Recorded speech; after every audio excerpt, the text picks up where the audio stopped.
नमस्कार दोस्तों। अभी तक की कक्षाओं में हम भारत पर तुर्क आक्रमण के संबंध में चर्चा कर रहे थे, जिसमें हमारा विशेष ध्यान महमूद गजनवी के आक्रमण पर केंद्रित था। अभी तक के क्लास में हम लोगों ने महमूद गजनवी के आक्रमण के कारण एवं उद्देश्यों की चर्चा की थी। आज के इस क्लास में हम महमूद गजनवी के भारत पर आक्रमण के स्वरूप के संबंध में चर्चा करेंगे। हम ये जानेंगे कि कब कब किन किन स्थानों पर मोहम्मद गजनवी ने आक्रमण किया। सबसे पहले दोस्तों हम सीमांत क्षेत्रों की चर्चा करेंगे। सीमांत क्षेत्र वो क्षेत्र होते हैं जो भारत की सीमा से लगते थे या फिर भारत के सीमावर्ती क्षेत्र थे। 1000 ईस्वी में पेशावर के आसपास के क्षेत्र पर महमूद गजनवी ने आक्रमण किया। वहीं 1001 ईस्वी में जयपाल के राज्य पर आक्रमण किया। दोस्तों जयपाल हिंदू राजशाही वंश का एक राजा था, जिसके बारे में विस्तृत चर्चा हम पिछले कक्षा में कर चुके हैं।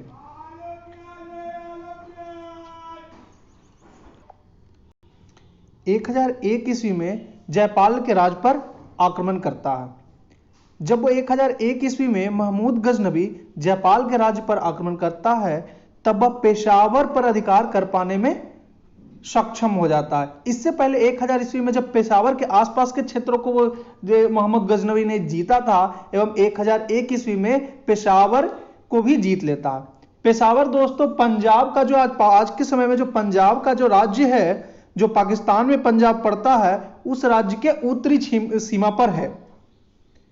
इसके बाद हम देखते हैं कि पेशावर राज्य पर अधिकार करने के बाद जयपाल को वो हराता है एवं महमूद उसे बंदी बना लेता है। राजा जयपाल जो हिंदू राजशाही वंश का शासक था, उसे महमूद गजनवी के द्वारा बंदी बना लिया जाता है। इस ग्लानि में कि उसे महमूद गजनवी ने बंदी बना लिया, जब वो संधि के बाद राजा जयपाल आत्महत्या कर लेता है, जिसके बाद आनंदपाल राजा बनता है। 1005 एवं 6 ईस्वी के आसपास में महमूद गजनवी मुल्तान पर आक्रमण करता है। देखिए दोस्तों, धीरे धीरे सीमावर्ती क्षेत्रों से भारत की सीमा के अंदर आंतरिक सीमा में प्रवेश करता जा रहा है। अभी तक वो मुल्तान तक पहुंचा। ठीक है, मुल्तान पर आक्रमण करता है एवं मुल्तान के शासक अबुल फतह दाऊद को हराता है। दोस्तों अब आपके मन में प्रश्न यह उठ रहा होगा कि मुल्तान में कोई एक मुस्लिम शासक रूल कैसे कर रहा था। तो याद कीजिए, जब भारत पे अरब आक्रमण हुआ था तो मुल्तान के क्षेत्र पर अरब के लोगों ने आधिपत्य किया था एवं वहां से अपने राजकाज को कर रहे थे।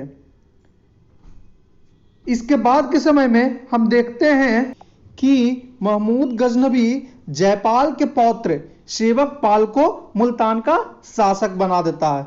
दोस्तों जयपाल को हराने के बाद महमूद गजनवी ने जयपाल के साथ एक संधि की थी, जिसके तहत उसे वहां पर अधीनस्थ रूप में शासन करने का परमिशन दिया था, की अनुमति दी थी आनंदपाल को, और आनंदपाल के ही पुत्र को सेवक पाल को मुल्तान का एक शासक, अधीनस्थ शासक के रूप में महमूद गजनवी नियुक्त करता है। 1008 ईस्वी में महमूद गजनवी पुनः आनंदपाल पर आक्रमण करता। आनंदपाल जो कि जयपाल का पुत्र था, अभी तक महमूद गजनवी के अधीनस्थ के रूप में शासन कर रहा था, मगर विद्रोह करने के कारण महमूद गजनवी पुनः आनंदपाल पर आक्रमण करता है और साथ ही साथ हिंदू शाही वंश की सम्मिलित सेना को पराजित करता है। हिंदू शाही वंश की सम्मिलित सेना में दोस्तों हम देखेंगे कि चौहान, प्रतिहार एवं चंदेल वंश के सैनिक थे। इन्हीं चौहान, प्रतिहार एवं चंदेल वंशों के ऊपर महमूद गजनवी का क्रोध बाद में देखने को मिलता है। 1009 ईस्वी में नागरकोट पर आक्रमण करता है। दोस्तों नागरकोट आज के समय में अगर आप देखोगे तो हिमाचल प्रदेश के आसपास के क्षेत्रों में पड़ता है। वहीं 1013 ईस्वी में आनंदपाल के उत्तराधिकारी त्रिलोचन पाल पर आक्रमण कर निर्णायक जीत हासिल करता है।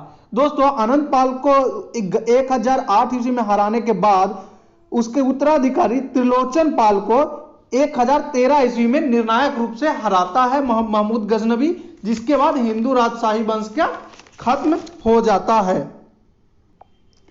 इसके बाद महमूद गजनवी भारत के आंतरिक क्षेत्र पर आक्रमण करना प्रारंभ कर देता है। दोस्तों हम देखते हैं कि इसके बाद वो थानेश्वर पर आक्रमण करता है। थानेश्वर जो कभी हर्षवर्धन की राजधानी हुआ करती थी, वहां वो आक्रमण करता है। थानेश्वर को जमकर लूटा जाता है, जहां से उसे अपार संपत्ति प्राप्त होती है। इसके बाद हम देखेंगे कि मथुरा एवं कन्नौज पर भी महमूद गजनवी का आक्रमण होता है। मथुरा की लूट से अपार संपत्ति प्राप्त होती है, जिसमें सोने की 5 मूर्तियां प्रमुख थी। कन्नौज के राजा जयचंद ने अधीनता स्वीकार की। ठीक है दोस्तों, कन्नौज के राजा जयचंद के द्वारा अधीनता स्वीकार की जाती है। इसके बाद कालिंजर पे आक्रमण किया जाता है।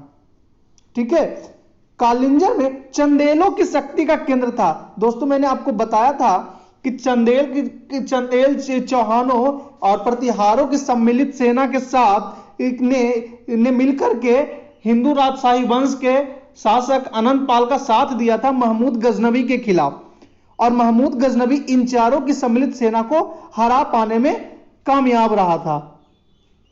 उसी चंदेल राजा के एक शक्ति का केंद्र हुआ करता था कालिंजर, उस पे भी महमूद गजनवी आक्रमण करता। प्रत्यक्ष रूप से महमूद गजनवी चंदेलों पर आक्रमण नहीं करके उनकी शक्ति के केंद्र को समाप्त करता जाता है। कालिंजर के शासक ने महमूद के साथ संधि कर ली एवं संधि के तहत विद्याधर ने, जो कालिंजर का शासक था विद्याधर, ने महमूद को हाथी एवं धन दिया। दोस्तों अगर आपको याद होगा तो मैंने बताया था कि महमूद गजनवी के भारत पर आक्रमण करने के कारणों में एक प्रमुख कारण यह भी था कि उसे हाथी की आवश्यकता थी मध्य एशिया में होने वाली लड़ाइयों के लिए। ठीक है दोस्तों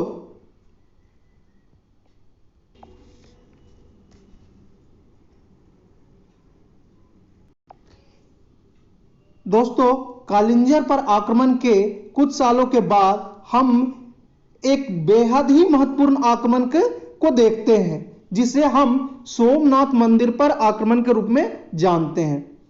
1024 एवं 25 ईस्वी के आसपास में महमूद गजनवी की सेना जब गुजरात के सीमावर्ती क्षेत्रों में सोमनाथ मंदिर को लूटने के उद्देश्य से इकट्ठी होती है, तो उनका विरोध करने के लिए वहां के स्थानीय लोग इकट्ठा हो जाते हैं मंदिर के प्रांगण में।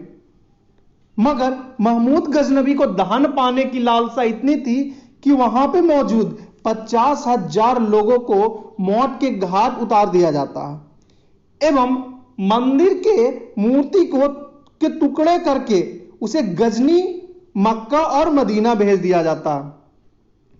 दोस्तों सोमनाथ के मंदिर पर आक्रमण से महमूद गजनवी को अपार धन की प्राप्ति हुई थी, जिसके बाद उसकी ख्याति अरब के देशों तक पहुंच गई। चूंकि सोमनाथ के मंदिर पर आक्रमण के समय जाटों ने महमूद गजनवी को बहुत ही परेशान किया था, इस कारण 1027 ईस्वी के आसपास में महमूद गजनवी ने जाटों पर आक्रमण किया।